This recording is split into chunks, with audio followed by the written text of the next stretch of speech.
नमस्ते, हाय, हेलो, कैसे आप सब। चलिए कहानी शुरू करते हैं, जहाँ पे विनय सोच रहा होता है कि अपनी माँ से बात करने के बाद, मैसेजेस चेक करने के बाद, कि उसने अब तक तो मैसेजेस सीन ही नहीं किए हैं। आखिर वो कहाँ है, क्या कर रही है। वो यही सब सोच रहा होता है और परेशान होता है, क्या वो ठीक है या नहीं। क्या फिर वो मैसेजेस और करने लगता है, ये सोचे बिना ही कि वो तो मैसेजेस सीन ही नहीं कर रही है। वो एकदम से भूल जाता है कि वो मैसेजेस सीन ही नहीं कर रही है। वो मैसेजेस करने लगता है धड़ाधड़ कि तुम कहाँ हो, तुम कैसी हो, क्या तुम ठीक हो, क्या क्या तुम्हारे फ़ोन में कोई प्रॉब्लम है। फिर वो इतना मैसेजेस लिखने के बाद खुद को शांत करता है और कहता है, मैसेजेस जब वो रीड ही नहीं कर रही है तो उसके फ़ोन में अगर प्रॉब्लम है तो वो कैसे बताएगी मुझे। मैं क्या करूं, आखिर वो कहाँ है। तभी उसके पास मैसेजेस आते हैं अचानक से, और उसके पास भी धड़ाधड़ मैसेजेस आते हैं, जहाँ पे पहले तो उसकी गुड मॉर्निंग का मैसेज रहता है। जैसे विनीता भेजी हुई रहती है, गुड मॉर्निंग, मैं थोड़ी आज बिज़ी रहूँगी, मेरा फ़ोन हो सकता है आउट ऑफ कवरेज रहे, नेटवर्क में ना रहे, तो हो सकता है तुम्हारे मैसेजेस का मैं रिप्लाई ना दे सकूं, पर मुझे पता है कि तुम क्या मैसेजेस कर सकते हो। शायद से, मुझे नहीं पता ठीक से, लेकिन फिर भी मैं तुम्हें ये बताना चाहूँगी। वो सुबह मैसेज करती है, मैंने खाना खा लिया। फिर दोपहर में वो मैसेज करती है, मैंने अभी अपना काम शुरू किया था थोड़ी देर पहले अच्छे से, और अभी कंप्लीट हो गया है, और अब मैं खाना खाने जा रही हूँ, तुम खाना खा लेना। फिर शाम को उसका मैसेज रहता है, गुड इवनिंग, और एक फ़ोटो भी रहता है सनसेट का। तो वो देखता है, मैं अकेला ही बेताब नहीं था। वो मैसेजेस देखकर खुश होता है और सोचता है कि ये कितनी अमेजिंग लड़की है। मेरा फ़ोन तक नहीं लग रहा था उसका, मैंने मैसेजेस भी उसने से देखे नहीं, फिर भी उसे पता है कि मैं उसे क्या। वो बहुत खुश हो रहा होता है कि वो कितनी अच्छी है। मैं तो वो जैसे उसके आंखों में आंसू आ जाते विनय के। वो तो खुशी के मारे झूम उठता है मैसेजेस को देखकर। और फिर वो जो लास्ट मैसेज वो भेजा होता है कि तुम कैसी हो, कहाँ हो, तुम ठीक तो हो ना, तुमने खाना खाया या नहीं, मुझे तुम्हारी फ़िक्र हो रही है, तुम मैसेजेस सीन क्यों नहीं कर रही हो, क्या तुम्हारे फ़ोन में प्रॉब्लम है। वो सारे मैसेजेस रीड करने के बाद एक मैसेज भेजी होती है कि मैं ठीक हूँ, मैंने खाना खा लिया है, और मैं बहुत जल्द घर आने वाली हूँ, तुम फ़िक्र मत करो, और मेरा फ़ोन अब लगेगा तुम्हें। उसी टाइम पे जैसे वो मैसेजेस रीड करता है, वो तुरंत कॉल कर देता है। विनीता हैरान उसके कॉल को देखकर। विनय कॉल कर रहा है तो वो फ़ोन को देख रही होती है। उसके कलीग कहते हैं, क्या हुआ यार, फ़ोन उठा, तेरा फ़ोन बज रहा है। हाँ मैं उठाती हूँ। फिर वो तुरंत फ़ोन उठाती है शर्माते हुए। विनय पहले कहता है, क्या तुम ठीक हो। विनीता कहती है, हाँ मैं ठीक हूँ, इतना हड़बड़ा क्यों रहे हो। विनय कहता है विनीता की बात सुन कर के, नहीं मैं तो हड़बड़ा नहीं रहा हूँ, मैं तो रिलैक्स हूँ, कुछ तो नहीं हुआ है।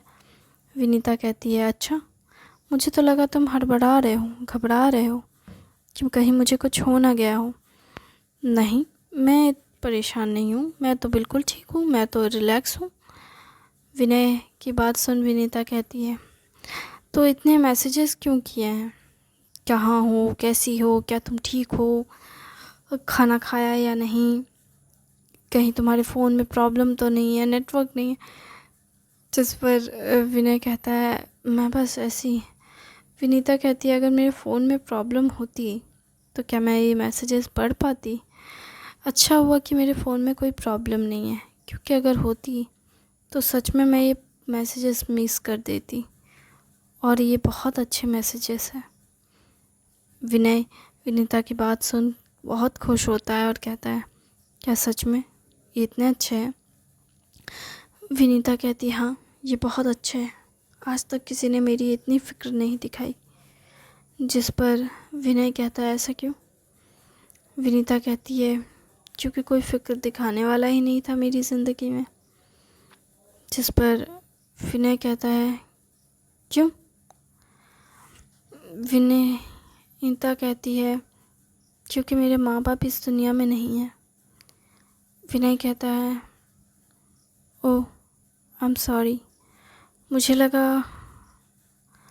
जिस पर विनीता कहती है ज़्यादा कहने की कुछ ज़रूरत नहीं है, मैं ठीक हूँ और अगर तुम मेरा अच्छे से ख्याल रखोगे तो मैं बहुत खुश रहूँगी।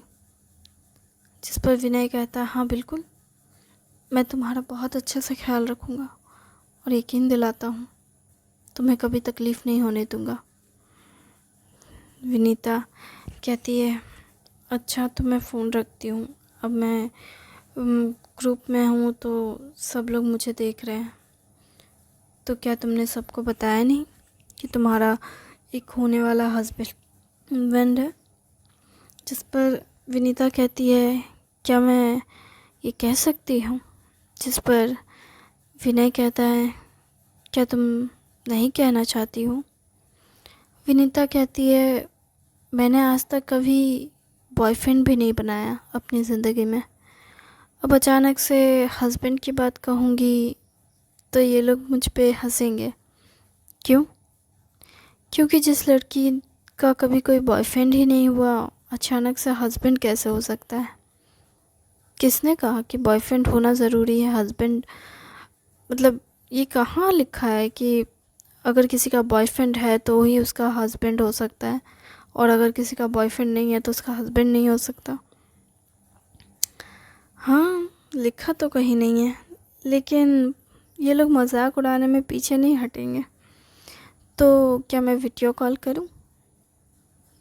नहीं नहीं, इतना करने की क्या ज़रूरत है, मैं इन्हें हमारी शादी पे बुला लूँगी। जिस पर वो कहते हैं विनय की शादी में क्यों, तुम शहर आ जाओगी तो उन्हें रेस्टोरेंट में बुला लेना, हम किसी रेस्टोरेंट में साथ में डिनर कर लेंगे सभी लोग। जिस पर विनीता कहती है कि ठीक है, अगर तुम सच में मेरे दोस्तों से मिलना चाहते हो तो मुझे कोई दिक्कत नहीं। क्या तुम सच में कह रही हो ना? फिर वो कहते हैं क्या तुमने खाना खाया?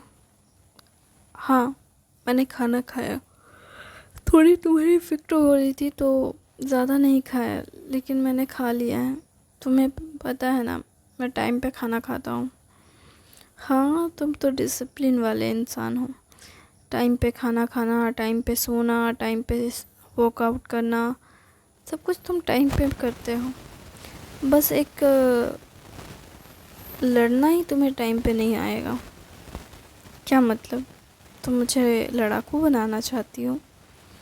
नहीं, लेकिन अपनी सेफ्टी के लिए क्या तुमने रनिंग की थी? हाँ की थी।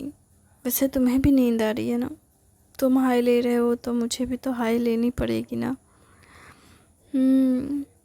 हमने काफ़ी हद तक एक जैसे मैसेजेस किए ना। हाँ, लगता तो है।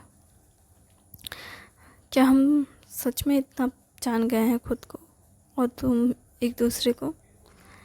हाँ, काफ़ी हद तक लगता है। विनय कहता है क्या तुम हर बात पे हाँ कहोगी, कुछ और नहीं कह सकती? विनीता कहती है हाँ कह सकती हूँ, लेकिन ठीक है, मैं समझ गया, मैं इंतज़ार करूँगा। ठीक है, bye, good night, good night, I love you. Vinita जब अचानक से ये बात कहती है तो विनय के तो आंखें चौड़े हो जाते हैं, वो खुशी से झूम उठता है और कहता है तुमने क्या कहा? जिस पर विनीता कहती है एक ही बार कहा जाता है, बार बार कहने के लिए वक्त लगेगा। ठीक है, मैं इंतज़ार करूँगा, मैं सच में इंतज़ार करूँगा। विनय कहता है I love you too, good night. ये कहकर विनय फ़ोन काट देता है। विनीता हंसने लगती है। उसके साथ ही सब कहते हैं, क्या बात है विनीता, तुम्हारे होठों पे इतनी हंसी, किस लड़के ने तुम्हारा दिल चुरा लिया? या फिर कहीं नहीं नहीं, इसका कोई दिल चुरा ही नहीं सकता, एक जन कहता है। जिस पर सभी लोग कहते हैं, क्या सच में? अरे इसको कहीं से ऑफ़र लेटर आया होगा, किसी फ़ोटो एल्बम से आया है क्या, जो तुम इतनी खुश हो रही हो? नहीं, मेरे होने वाले हस्बैंड का फ़ोन आया था। सब हैरान, कहते हैं जिस लड़की को किसी लड़के ने, मतलब जिस लड़की ने कभी किसी लड़के को भाव नहीं दिया, अगर कोई उसे प्रपोज़ भी करना आता था तो तुम उसको पीट देती थी। और तुम कह रही हो कि तुम्हारा हस्बैंड, मतलब और शादी कब हुई? अरे शादी नहीं हुई है, मेरी शादी उससे तय हुई है। हम दोनों अभी अभी मिले हैं, मतलब तुम दोनों की शादी तय हुई है, मतलब वो बंदा तुम्हारी फैमिली से मिला हुआ है। हाँ, तो मतलब तुम दोनों की अरेंज मैरिज है? हाँ। ओ, मुझे लगा लव मैरिज करोगी तुम। पर लव मैरिज कैसे कर सकती है, ये किसी लड़के को भाव ही नहीं देती है। इसके लिए लव मैरिज नहीं बना है। हाँ, तो लड़का कैसा है? मोटा सोटा होगा, अरेंज मैरिज है तो दिखने में ठीक ठाक तो होगा ही, या बेकार ही होगा, सरकारी नौकरी करता होगा, है ना? विनीता कहती है, तुम लोग इतना क्यों सोच रहे हो? अरे फैमिली ना अच्छा लड़का, वेल्दी लड़का ढूंढते हैं। इसे तो घंटा फर्क नहीं करता कि वो लड़का दिखने में कैसा है, बस वेल्दी होना चाहिए। जिस पर विनीता कहती है, वेल्दी तो है वो, और हेल्दी भी है, और गुड लुकिंग भी है, और चार्मिंग भी है। क्या सच में? क्या उसमें इतने गुण हैं? बता सकती हो दिखता कैसा है? फ़ोटोज़ तो होंगे तुम्हारे पास, दिखाओ। जिस पर विनीता कहती है, नहीं, मेरे पास कोई फ़ोटो नहीं है। क्या तुम्हारे पास फ़ोटो नहीं है? नहीं, इनफैक्ट जब हम पहली बार मिले थे तब भी हमारे पास, हमने फ़ोटोज़ नहीं खिंचवाई। क्या सच में? मजाक कर रही हो ना? नहीं, मैं मजाक नहीं कर रही हूँ। एह, तुम झूठ बोल रही हो। अगर ऐसा है ना तो सच में तुम्हारी अरेंज मैरिज नहीं है। अरेंज मैरिज होती तो तुम्हारे पास लड़के का फ़ोटो नहीं होता क्या? जिस पर वो कहती है, ऐसा नहीं है कि फ़ोटो नहीं है। मतलब ये कहना मुश्किल है थोड़ा। क्या वो कर रही हो? तुम्हारी शादी नहीं हो रही है ना? तुम हमसे झूठ कह रही हो। विनीता कहती है, मैं सच कह रही हूँ। नहीं, तुम झूठ कह रही हो। तुम्हारी शादी कैसे हो सकती है? तुम्हारी जैसी लड़ाकू लड़की को कौन पसंद करेगा? जिस पर विनीता थोड़ी मायूस होती है, लेकिन फिर वो कहती है खुद पे भरोसा करके, क्योंकि उसे याद आता है कि विनय ने उससे कहा था कि वो उसके लायक नहीं है। तो वो खुद पे भरोसा करते हुए कहती है कि मुझे पसंद करने वाले लोग भी इस दुनिया में मौजूद हैं, समझे? और हाँ, मैं लड़ाकू ज़रूर हूँ, लेकिन मैं बहुतों के काबिल नहीं हूँ, पर मैं बहुत सारे ऐसे लोगों के काबिल हूँ जो मेरी काबिलियत के हिसाब से मुझे पसंद करते हैं और ख़ुद को कमज़ोर समझते हैं। और रही बात मेरे हस्बैंड की, मेरे होने वाले हस्बैंड की, तो वो मुझे खुद से कम समझते हैं। मतलब वो मतलब मुझे बहुत ज़्यादा काबिल समझते हैं। अच्छा, क्या सच में? वो तुम्हें इतना काबिल समझते हैं? तो क्यों ना तुम उसकी एक तस्वीर दिखा दो। जिस पर विनीता फिर कहती है कि मेरे पास तस्वीर नहीं है, तो वीडियो कॉल करो। जिस पर वो कहती है कि मैं वीडियो कॉल पता नहीं, शायद वो सो गया होगा, उसे नींद आ रही थी छोटी कहीं की। जिस पर विनय का उधर से वीडियो कॉल आ जाता है। विनीता वीडियो कॉल देखकर हैरान होती है।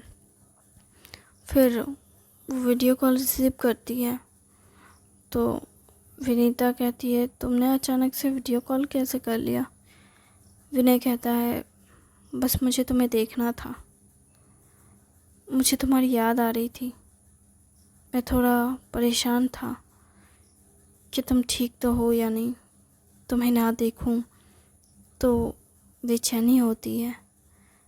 विनय की बातें सुन विनीता हैरान होती है और उसके दोस्त भी वहाँ हैरान होते हैं, क्योंकि वो देखते तो है नहीं विनय को, पर विनीता की स्माइल को देखकर और उसकी बातें सुनकर वो लोग भी सोचते हैं, ये लड़का कौन है भाई, ये कैसी बातें कर रहा है हमारी विनीता से। फिर विनीता कहती है, तुम कुछ ज़्यादा फिल्मी डायलॉग नहीं चिपका रहे हो? विनय कहता है, पता नहीं, शायद मैं ही पागल हो गया हूँ। एक्चुअली जब तक मेरे पास तुम्हारी तस्वीर थी तब तक मैं इतना बेचैन नहीं था, पर जब से तुमसे मिला हूँ बेचैनी जैसे बढ़ सी गई है। मैं सोच रहा हूँ कि क्यों ना हम जनवरी में नए साल में शादी कर लें। अगर तुम एग्री करती हो तो मैं फैमिली से बात कर लूँगा। विनय की बातें सुन विनीता कहती है, क्या तुम श्योर हो? विनय विनीता की बात सुन कहता है, हाँ मैं श्योर हूँ।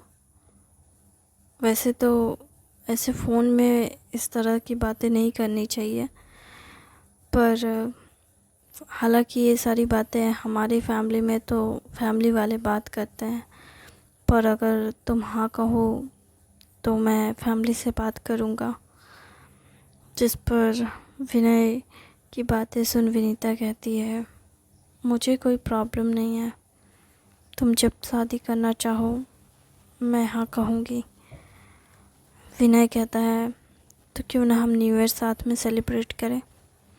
जिस पर विनीता कहती है, क्या तुम सच में मेरे साथ सेलिब्रेट करना चाहते हो? हाँ, मैं सोच रहा हूँ तो हम दिसंबर में शादी कर लें। जिस पर विनीता कहती है, अभी तुमने जनवरी कहा था। जिस पर विनय कहता है, हाँ पर मैं सोच रहा हूँ दिसंबर में शादी करना ज़्यादा बेहतर होगा, क्योंकि वैसे तुम न्यू ईयर में मेरे साथ रहोगी, हम न्यू ईयर साथ में सेलिब्रेट करेंगे। जिस पर विनीता कहती है, तुम बिल्कुल पागल हो। विनय कहता है, अगर तुम साथ हो तो मैं पागल होने के लिए तैयार हूँ। विनय की बातें सुन विनीता कहती है, तुम सच में बेवकूफ़ हो। नहीं, मैं तुमसे प्यार करता हूँ और मैं तुम्हारे लिए बेवकूफ़, पागल, नासमझ सब बन सकता हूँ, वरना इस दुनिया में कोई भी मुझे बेवकूफ़, पागल नहीं कह सकता। क्यों? क्योंकि मैं एक जीनियस स्टूडेंट रहा हूँ, अपने स्कूल का टॉपर रहा हूँ। अच्छा, वैसे सभी लोग, विनीता के जितने दोस्त रहते हैं वो कहते हैं, अरे यार हमें भी दिखा कैसा दिखता है। जिस पर विनीता कहती है, तुमने बिल्कुल सही टाइम पे कॉल किया है, मेरे दोस्त तुमसे मिलना चाहते हैं। तो विनय कहता है, तो उनसे कह दो ना कि हम साथ में रेस्टोरेंट में मिलते हैं, तुम जब आ जाओगी स्पेन तो मुझसे कहना, हम साथ में डिनर करेंगे उनके साथ। जिस पर विनीता कहती है कि वो तुम्हें अभी देखना चाहते हैं। विनय कहता है, मैं तो अभी टी शर्ट पहने हुए तुम्हें। जिस पर विनय अपना टी शर्ट ठीक कर रहा होता है तो विनीता कहती है, तुम बहुत स्मार्ट लग रहे हो, तुम्हें और कुछ करने की ज़रूरत नहीं है। विनीता फ़ोन को घुमाती है तो सभी लोग विनय को देख हैरान होते हैं। विनय भी उन्हें देख कहता है, हाय, मेरा नाम है विनय और मैं विनीता का होने वाला हस्बैंड हूँ। आप सब विनीता के फ्रेंड हैं और थैंक यू वेरी मच इस कहानी को सुनने के लिए। मुझे उम्मीद है आपको अच्छी लग रही होगी।